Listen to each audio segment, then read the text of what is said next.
두 번째는, 이제 이 두 번째 파일에서는 반사의 법칙을 정확히 다룰 거예요. 반사의 법칙은 매우 쉬운 법칙이고, 우리가 다 알 수 있는 법칙인데, 주의할 점 몇 가지가 있어요. 반사의 법칙은 바로 이렇게 나타낼 수 있어요. 입사, 각, 같다, 반사, 각으로 나타낼 수가 있어요. 반사의 법칙은 단순히 이렇게 공식 하나로 딱 나타낼 수 있는 쉬운 법칙이에요. 그런데 입사각과 반사각이 뭔지를 알아야 돼요. 그림을 그릴 테니까 잘 보시고 한번 이해할 수 있도록 해요. 거울면이 평평하고 평면 거울이 있다고 할 거예요. 이 거울은 평면 거울이에요. 이 평면 거울에 빛이 들어오는데 어떻게 들어올까? 몇 가지 경우를 예상해 보면, 첫 번째, 빛이 수직으로 들어오면 들어온 빛은 그냥 바로 이렇게 나갈 거예요. 당연하죠? 그리고 빛이 비스듬하게 들어오면 어떻게 나갈까요? 빛이 비스듬하게 들어오면 이때부터는 이제 반사의 법칙을 적용할 거예요. 빛이 비스듬하게 들어왔다. 이 순간에 빛이 만나는, 거울과 만나서 부딪히는 곳에서 가짜로 가상의 선을 생각할 거예요. 근데 이 가상의 선을 우리는 법선이라고 해요. 사실 말이 법선이지 어떻게 그리는지 명확해요. 수직선이에요. 그래서 이거는 수직선이에요. 수직선이에요. 평면 거울에서 빛이 도착한 곳과 도착한 곳에서 거울의 수직인 가짜 선을 생각하는 거예요. 가상, 눈에 보이지 않는.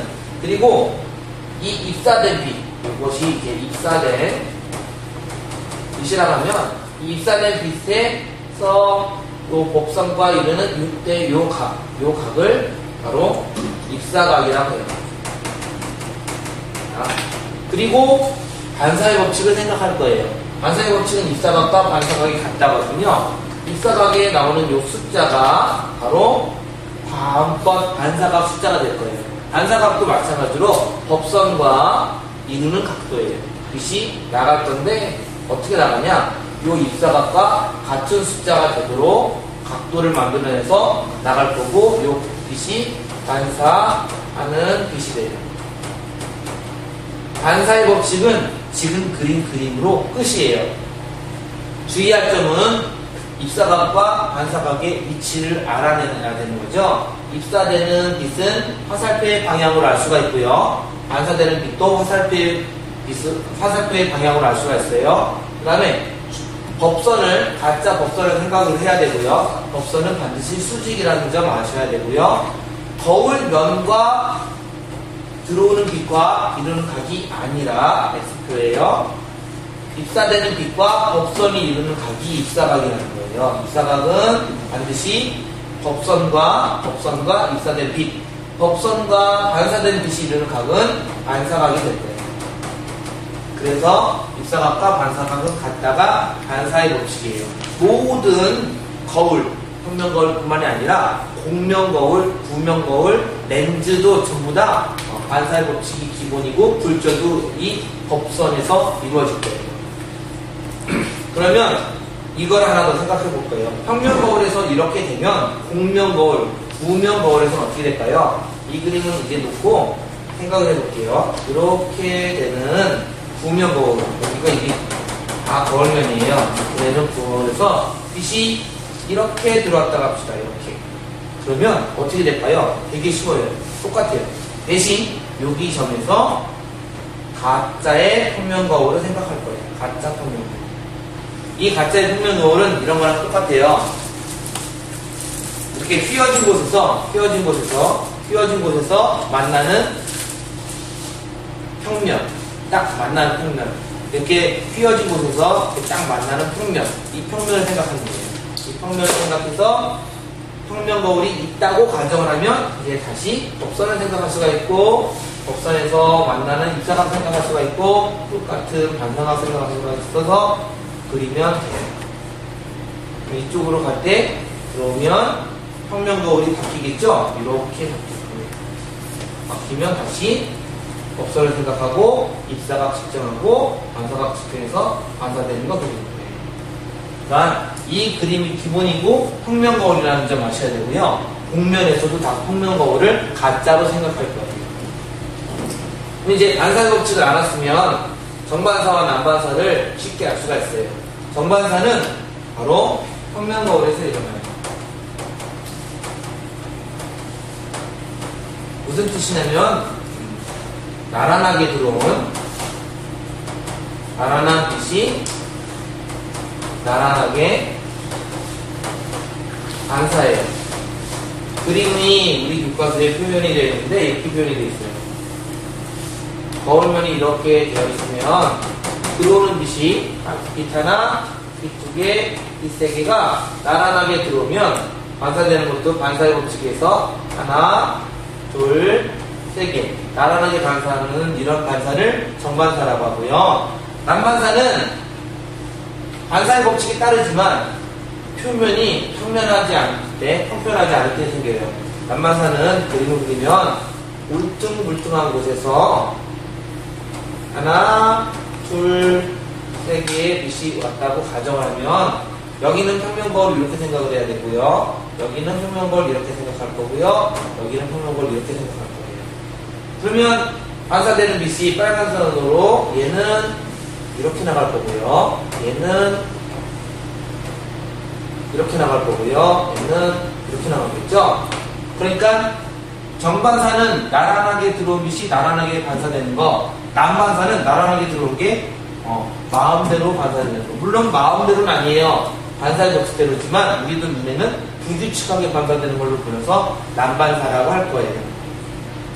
이제 거울 면이 어떤 상태냐에 따라서 반사가 되는지 알았는데 무조건 반사는 반사의 법칙으로 된다는 거예요. 그러면 이제 평면 거울에서 우리가 어떤 것을 보는 것을 알아볼 건데 평면 거울을 상상을 해볼게요. 평면 거울이 있어요. 평면 거울이 있고 그 다음에 물체가 이렇게 있어요. 빨간색으로 물체가 이렇게 있어요. 그러면 이 물체가 어떻게 보일까를 알아보고 싶어요. 이 물체가 어떻게 보일까? 보통 이럴 때 빛이 두 개가 필요하다고 했죠. 빛이 두 개가 필요하니까 하나는 이렇게 가서 그대로 다시 튀기는 거를 생각해 볼게요. 또 하나는 얘 중앙으로 갔으면 반사의 법칙대로 이렇게 나가겠죠? 이렇게 가는 빛으로 생각을 해볼게요. 자, 중요한 점은 사람이 이 물체를 보고 싶은데 사람은 이 물체를 어떻게 볼까요? 빛 두 개, 요 두 개로 빛인데 이 빛은 멀리 나가죠? 이 빛도 멀리 나가죠? 전혀 만날 것 같지 않죠? 안 만나니까 이거 포기할 거예요. 근데 또 하나, 사람은 빛이 직진한다고 믿고 반사되는 거 잘 몰라요. 그래서 빨간색 선 대신에 이 들어온 빛이 나간 빛, 우리는 이 빛을 보거든요. 이 빛은 이곳에서 왔다라고 느껴지겠죠. 이 빨간색 들어온 빛은 사실은 들어와서 반사된 빛이에요. 그런데 이 반사된 빛을 사람이 볼 때는 여기서 왔다라고 느끼겠죠. 그리고 이 빛은 요 빨간 빛을 볼 건데 요 빨간 빛은 어디서 왔다라고 느끼냐면 여기서 왔다라고 느끼겠죠. 그러면 화살표가 여기 생기네요. 이렇게 잘 보면 이쪽에서 생긴 것이 반대쪽에 생기죠. 크기가 똑같죠. 이거 대칭이니까요. 수학이나 자를 가지고 그리면 정확하게 대칭으로 그릴 수가 있겠죠. 그래서 평면 거울을 통해서 보면 대칭으로 생기고요. 그 다음에 좌우가 변해요. 좌우가 변하는 건 되게 쉬워요. 예를 들어서 거울놀이를 하는데 여기 원래 사람이 여기 있고요. 거울이 되는 사람의 상이 여기 있다고 할 때 원래 되는 사람이 저한테 왼손으로 이렇게 하면 거울에 있는 사람은 오른손이죠. 오른손으로 되죠. 그러니까 좌우가 변하게 되죠. 그래서 거울은 반대쪽 거울 면 뒤쪽으로 해서 점선으로 되는 곳에 생겨요. 상이. 그 다음에 좌우가 바뀌어서 생겨요.